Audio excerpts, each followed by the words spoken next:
We aren't expecting the Chicago Bears starters to play again this week against the Cincinnati Bengals, but many of the players that will play are going to be really important to the team's success in the regular season.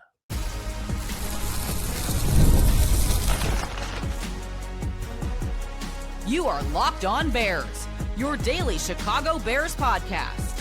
Part of the Locked On Podcast Network, your team every day.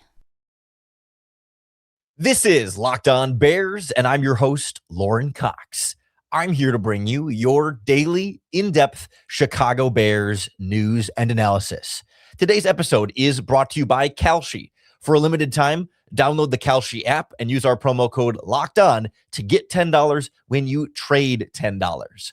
On the show today, we're going to preview this Bears preseason game against the Cincinnati Bengals that still matters a ton, even if we don't see Caleb Williams once again or most of the Chicago Bears starters, because we're still going to see some players that are a part of the starting lineup, whether they're in an open competition, whether they're a young player who still has a lot to prove, or they're a fill-in player for an injury that is going to have to contribute this season as a starter, even if they're not your ideal day one starter. We'll also see a lot of players who don't technically get called starters, but will end up being important contributors over the course of the season and may end up being starters for a few games here or there.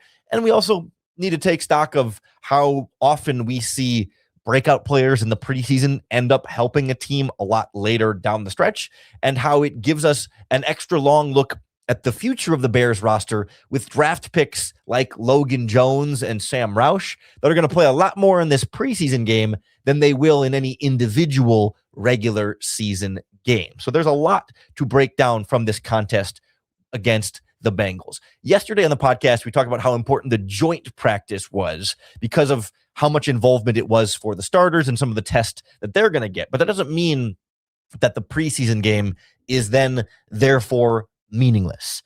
As of the time we're recording this on Thursday, we don't know for sure whether the Bears starters will play or not. Ben Johnson didn't say for sure on Thursday morning, but we did hear from Cincinnati Bengals head coach Zach Taylor, who said he's not planning on playing his starters against the Bears, despite having played his starters in their first preseason game.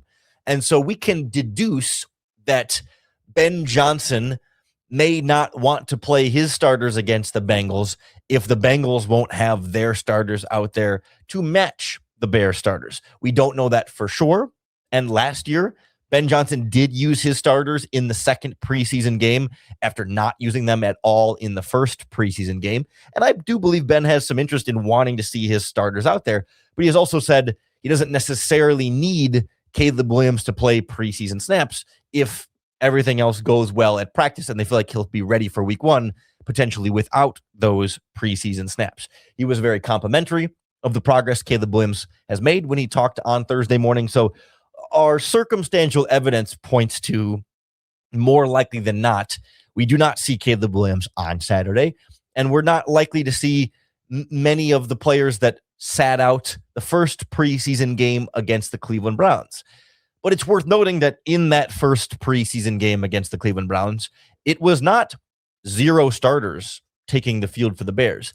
The majority of the guys we expect to start in week one did not play in that game. We did not see any of the true starting offensive linemen.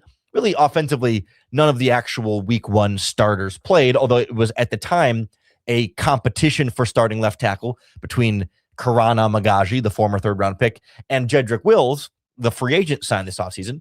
But this week we've learned that those guys have been essentially removed from the left tackle competition. So neither one of them will be considered a starter at left tackle. But we did see a bunch of starters on defense in that first preseason game. Obviously linebacker Devin Bush was probably the biggest named player that we saw out there, but Jervon Dexter, Dayo Odengbo played in that game. Rookie Dylan Thieneman played in that game as well. And so we could see some of those same players play this week. I would expect rookie safety Dylan Thieneman will play in this second preseason game, despite being a starter. And I don't even need to put that in air quotes. He is a starter. He is the planned week one starter at safety. They're maybe still figuring out who is going to start next to him. And that player should also play in this second preseason game. Whether that's Cam Lewis getting the start as we kind of expect at this point, because he started the first preseason game and looks to be the favorite to start next to Dylan Thieneman, or the veteran free agent they signed just, 2 weeks ago now, Xavier Woods, who had worked with defensive backs coach Al Harris on the Dallas Cowboys, has been an 8 or 9 year starter in the NFL. He's kind of competing for that starting spot with Cam Lewis. With Kobe Bryant injured here, it'll be Lewis or Woods starting week 1 next to Dylan Thieneman. I would expect all 3 of those safeties to play in this game as the Bears give Thieneman more experience and try and figure out who the safety is going to be that starts next to him.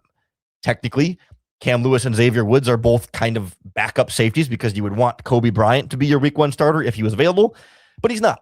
And so we will see whoever your 2 week 1 starting safeties are going to be. They're likely both going to play in this game against the Cincinnati Bengals. I suspect we could see starting cornerbacks play against the Bengals on Saturday. We finally saw both Tyreek Stevenson and Terrell Smith return to practice on Thursday for the joint practice. Both of them have missed a week or 2 here of training camp. Smith has missed a little bit longer than Stevenson has.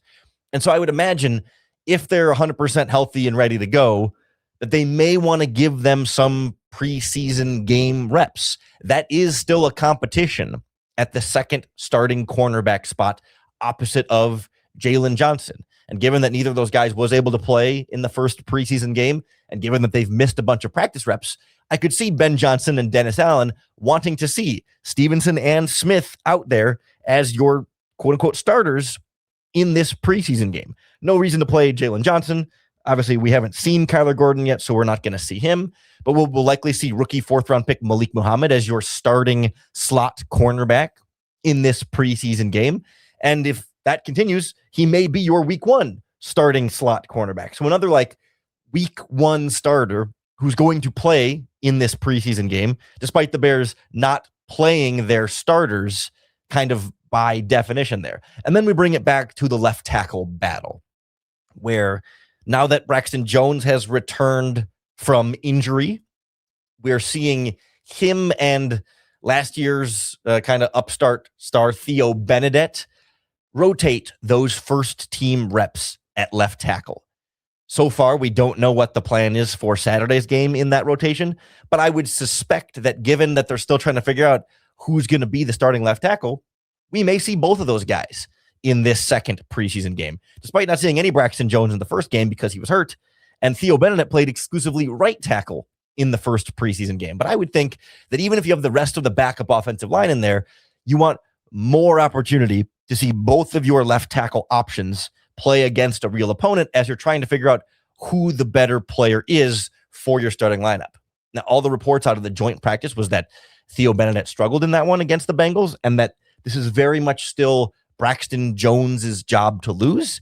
So I think the amount that we see those two guys play on Saturday will tell us a lot about just how open that competition still is. I could see a world where they sit Braxton Jones and start Theo Benedict at left tackle. And if they don't play Braxton Jones at all in this game, that's their way of telling you it's his job. And Theo's just trying to do whatever he can to stay in the battle and in the competition there. Whereas if they start alternating drives or quarters between Braxton Jones and Theo Benedict to get a really long look at both of those guys, then that will tell us that this left tackle battle is still wide open and can be anybody's job with just 10 days, or I guess as this is coming out, 9 days to go until you cut down on the 53-man roster. So I think there's a lot to learn about starters for the Chicago Bears in this preseason game, despite the starters not really being expected to play. Then you've got a bunch of guys who aren't really true starters, but are going to be important contributors to this team that will kind of sometimes play like a starter, even if they're not the player on the field for the first play, but they will still play as important of a role as starters on the team that we will see a ton of in this preseason game. So we'll break down who we should be watching for in that category that it's going to make an impact on this Bears roster this season. Next on Locked On Bears.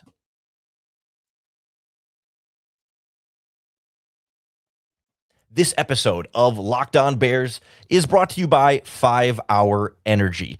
There are certain flavors that just instantly feel like summer. For a lot of people, those classic red, white, and blue freezer pops are right at the top of the list. Sweet cherry, lime, blue raspberry. It's one of those nostalgic summer flavors that everyone recognizes. And now 5 Hour Energy is bringing that flavor combination into their new Fireworks Freeze 5 Hour Energy Shot, blending sweet cherry, zesty lime, and electric blue raspberry into one refreshing shot inspired by those iconic freezer pops.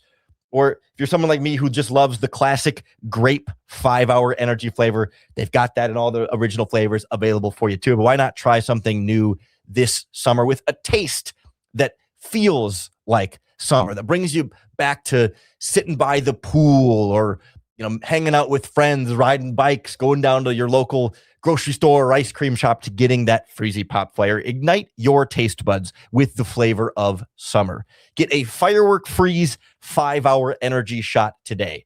For more information, visit 5hourenergy.com.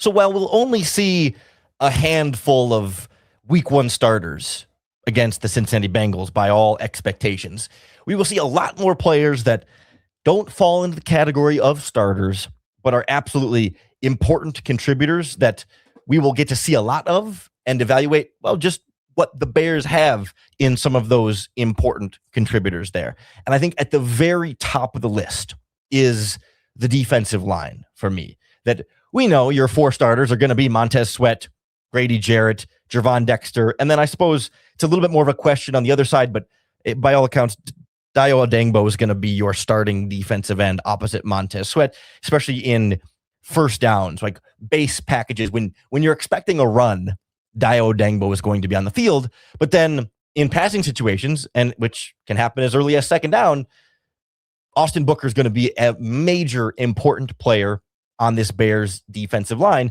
And I would expect to see a bit more of Austin Booker by comparison in this game compared to the other quote unquote starters here. And that doesn't mean Austin Booker is going to play a ton of snaps, but I think they want to get him a little bit more run moving forward, especially now that Montez Sweat is back healthy at practice. So he's been taking more of the first team reps, taking some of those away from guys like Odeyingbo and Booker.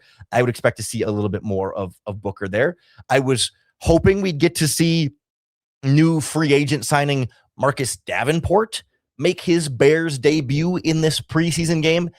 I'm not necessarily counting on that yet, but Davenport has been a starter at essentially every stop he's been at in the NFL. The problem is just been hurt at every stop he's been in at the NFL, but he is a starting caliber player when healthy that will not be the starter for the Chicago Bears. And if he is ready to go for this preseason game, I think they're going to want to see quite a bit from him to determine, does he deserve a 53-man roster spot or not? He signed with the Bears on Monday and still has yet to participate in practices Tuesday, Wednesday, Thursday.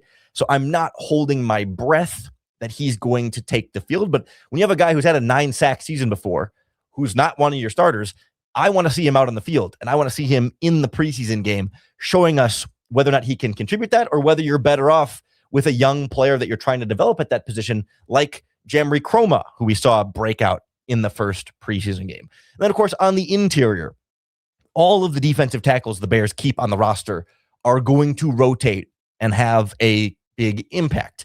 We saw in the first preseason game, rookie Jordan Vandenberg was very disruptive up the middle there. Undrafted rookie Jaden Loving was making some noise as well. But whether it's the free agents they signed this offseason in Kentavious Street, Neville Gallimore, James Lynch, like those are all guys that are going to play important and significant snaps on the defensive line. Dexter and Jarrett are going to be your starters, but even your starting defensive tackles are not playing anywhere close to 100% of the snaps. Like if you look back to last year, sometimes it can get a little bit murky because guys were hurt at times, but like over the course of the season last year, Dexter, I think, played about 65% of the Bears snaps and Jarrett played about 60% of the Bears snaps. So that means 30 to 40% of your defensive tackle snaps are going to be backup defensive tackles that are going to play in this preseason game. And so as guys like Neville Gallimore and Kentavious Street and Jordan Vandenberg can show you pass rush ability and high upside, that can give you more confidence in how well you're going to be able to rush the passer and succeed as a defense as a whole based on some backups playing in a preseason game, right? Like it matters more than just, oh, well, who's going to make the 53-man roster? It's like, no, who are going to be the backup defensive tackles that make a real contribution to more than a third of your defensive snaps this upcoming season? And that number could be even higher if there's injuries, for Dexter or Jarrett or whoever on the defensive line. I think this is also true at the wide receiver position, where we're not going to see, obviously, Luther Burden because he's dealing with an injury. We're not going to see Rome Odunze, if assuming all the starters are sitting. And we're not going to see Khalif Raymond because he's a veteran who's played plenty of snaps in Ben Johnson's offense. But the numbers 4, 5, and 6 wide receivers absolutely will make contributions this season. We saw it last year when you had really, Olamide Zaccheaus was your number 4 receiver last year behind Odunze, Burden, and DJ Moore. And we saw Olamide Zaccheaus be an important player in your offense, maybe not as effective as we would like to see, but someone that Ben Johnson used quite a bit because, Rome Odunze was banged up. Luther Burden was a little bit slow getting up to speed. And already, Luther Burden's a little banged up. And Rome Odunze's got a little bit of an injury history now. Like, we can assume that at times, some of your other wide receivers are going to play important roles. Late in the season last year, Jahdae Walker caught a couple of touchdowns as kind of your number 5, number 6 wide receiver on the bench. And so when we see in the last preseason game, someone like unknown wide receiver Caden Davis comes in and has a big performance, like that doesn't just end when the preseason ends, but like if he is indeed playing his way onto the 53-man roster the way it appears he is so far, like that's a player who late in the season could come in the way Jahdae Walker did against the Packers and the Lions and score key touchdowns and use that speed and playmaking ability that we're seeing in the preseason and apply that to the actual roster. And that's not also to mention Xavion Thomas, the rookie 3rd-round pick that we haven't seen in a preseason game yet.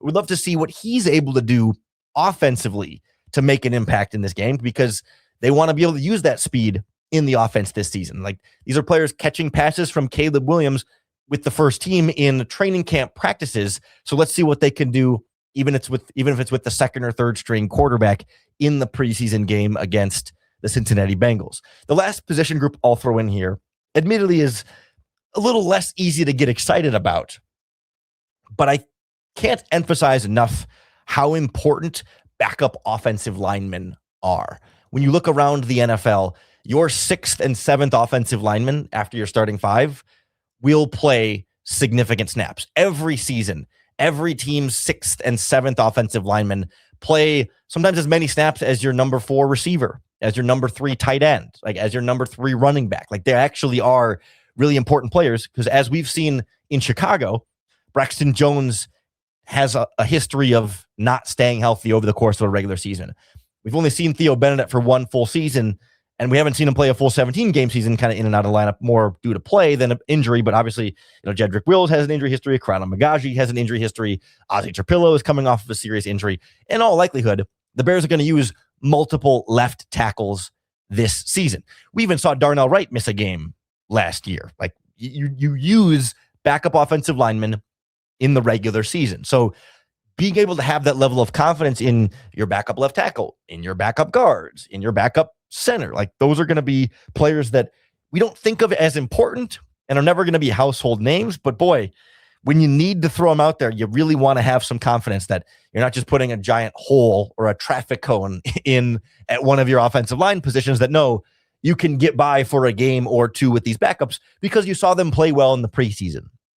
And I think that's one of the key factors here, is that there were guys last year in the preseason that we saw play well that ended up being contributors beyond just Jahdae Walker, who we've already talked about a little bit. But when you're able to see those snaps against a real opponent, it gives you some confidence to say, hey, we know what we've got if we need to call on them in the regular season. And this is particularly important, I think, for a lot of this Bears rookie draft class that outside of Dylan Thieneman, we're not guaranteed to see a lot of any of the other rookies. So we'll take a look at whose contributions in the preseason may end up mattering more than we think, and which rookies we really want to see get some extended looks at now, because we're not going to see them as much in the regular season. Next on Locked On Bears.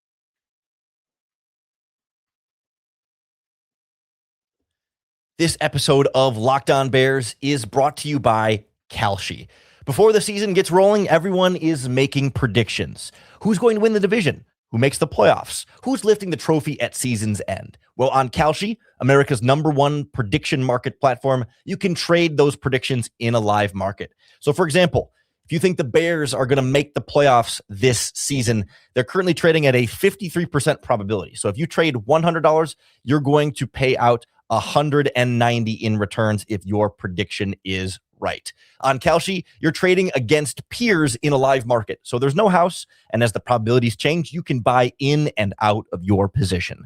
Download the KALSHI app and use our promo code LOCKEDON to get $10 when you trade $10. KALSHI.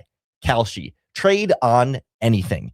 18 and older only. Restrictions and eligibility requirements apply. Event contracts trading involves low risk and may not be suitable for all investors. KALSHI products are not available in all jurisdictions. Prices, values, and available markets may differ from those mentioned. For more information, see kalshi.com/regulatory.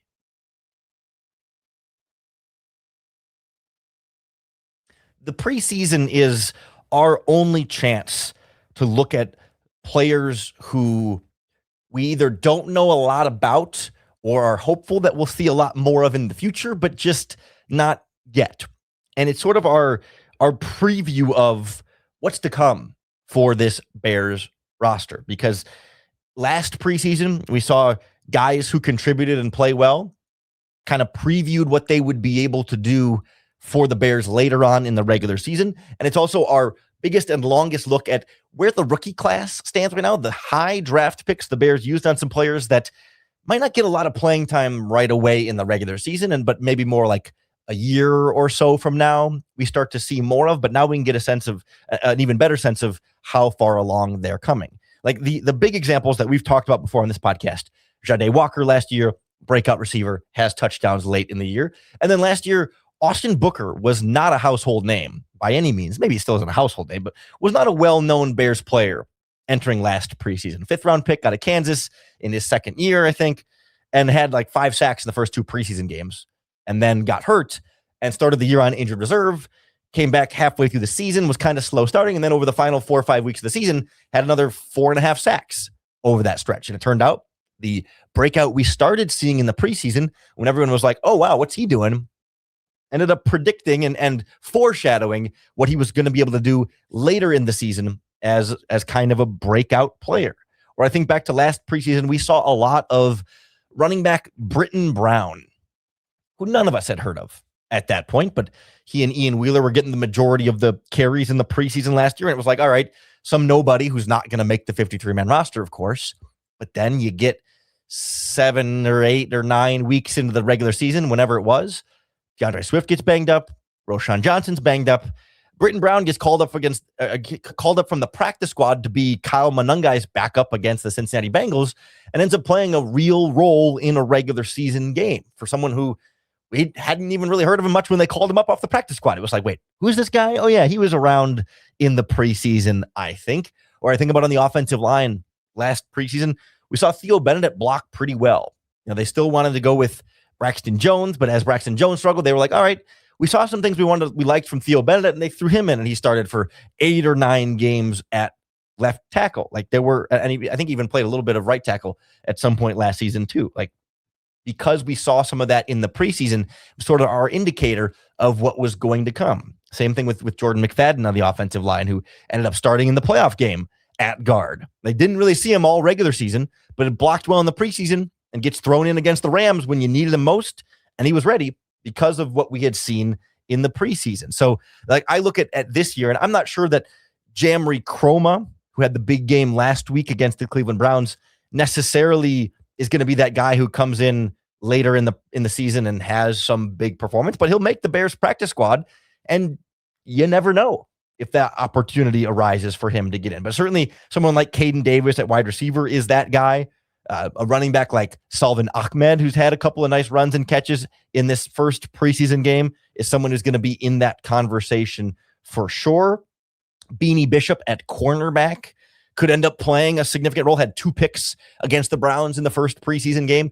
He is suspended for the first 3 regular season games, so it's not going to be like a week 1 impact there, but it's someone who, after suspension, if the Bears are dealing with injuries at cornerback, could be thrown in the mix and start some games or at least play off the bench. And if he shows some turnovers in the regular season, we will look back and say, oh yeah, Beanie Bishop was doing that in the preseason, had 2 picks against the Browns and whatever he does against the Bengals. And we'll kind of know that, like, hey, there was some foreshadowing there of what he might be able to do to help this team out. So then you combine those kind of players with this Bears rookie class. Like, those are the people I want to see. We're not expecting to see rookie center Logan Jones, in theory, start any games this regular season. The plan is veteran Garrett Bradbury will be a solid starting center for you for all 17 games. Now, that plan may not come to fruition exactly that way, and we could see Logan Jones at some point this season. But in the meantime, he's not going to play a snap. He's not going to rotate in or, fill in at some other position. Like, he is your center of the future. I wasn't overly impressed in the first preseason game against the Cleveland Browns, but it was 1 preseason game. It wasn't a ton of snaps for him. I think it was like, 30 or 40, which is not nothing, but it's still a small sample size. Let's see how he bounced back in game 2. Let's see how he holds up as a second-round pick, a top 60 pick in the draft. That's someone the Bears view as their long-term starting center of the future. I want to see how he's doing in that development. I want to see progress from 1 preseason game to the other to give you some confidence in this high draft pick that the Bears used. Same thing for 3rd-round tight end Sam Roush. Like, he's going to be your number 3 tight end this season. He's going to play some, but obviously buried behind, Cole Kmet and Colston Loveland on the tight end depth chart. So we're going to see him for, a few hundred snaps over the course of the season, but we're going to see him a lot more in these preseason games. Same with the other tight ends that are contributing there. Like, you're going to see guys rotate in there. I want to see Hayden Large as an undrafted free agent tight end in the mix who's playing for a 53-man roster spot in there. And so, like, those are guys that are not starters, but like Sam Roush is going to be the future of your tight end position. Cole Kmet is not necessarily going to spend the rest of his career with the Bears, and Roush is kind of being groomed as that eventual Kmet replacement here to be the pair with Colston Loveland. Let's see more of that in this preseason game to get a sense of what the future is going to look like there. We already mentioned Xavion Thomas as someone we want to see on offense a little bit more. 4th-round rookie Malik Muhammad. Like, if Kyler Gordon gets healthy, if Jalen Jones gets healthy, if Cam Lewis ends up playing in the slot, Muhammad might not be a week 1 starter. He might be. He might not be. And if he's not, like, this preseason opportunity is really the only time we get to see how well he can perform, so that if he does get called into the action in the regular season because of injuries or whatever, we'll have a better sense of what he can provide and what kind of confidence you're going to have for a rookie going out there against starting wide receivers in the NFL. 5th-round pick Keyshawn Elliott is still injured, so we're not going to see him. And at this point, I don't know that he's going to make the 53-man roster, but we already talked a little bit about rookie defensive tackle Jordan Vandenberg. He's going to play snaps this regular season, but not nearly as many snaps in the regular season per game as he's going to play in these preseason games. He was on the field for almost 30 snaps this past game against the Cleveland Browns. Like, I don't know that there's going to be a regular season game where he's on the field for 30 snaps. Like, he's going to rotate in and play 5 or 10 here and there. But now we get that extended look at what he's capable of as just a 6th-round pick who's looking like a NFL caliber rotational defensive tackle who could be a future starter for your defensive line. So it's really important to accelerate his development as much as possible, with Gervon Dexter set to hit free agency, Grady Jarrett kind of expected to be a salary cap casualty after this season. Jordan Vandenberg, in the best case scenario, could be one of your starting defensive tackles as soon as next season. So these preseason reps really matter for his development and for showing us whether he does belong in that starting competition or whether he's going to be more of a backup player, which is totally fine for a 6th-round pick. But it's one of the key answers we can start to glean from an otherwise, quote-unquote, meaningless preseason game. And that's why I'm trying to make the case here that it's far from meaningless, and there is a lot to tune in for on Saturday. Whatever happens in the game, we're going to break it down live as soon as the game is over, right here on the Locked On Bears YouTube channel. We're going to go live with the Bears Squad show So make sure you're subscribed on YouTube to catch that. Then the audio feed will come out in the audio podcast platforms. We'll have a full Locked On Bears podcast episode coming for you Monday morning to break down everything we learned from the game and heard from Ben Johnson and the players afterward. Whether the starters play or not, it will be important, a lot to glean. So I hope you'll keep tuning in, keep making Locked On Bears your first listen each and every day for another opportunity to bear down.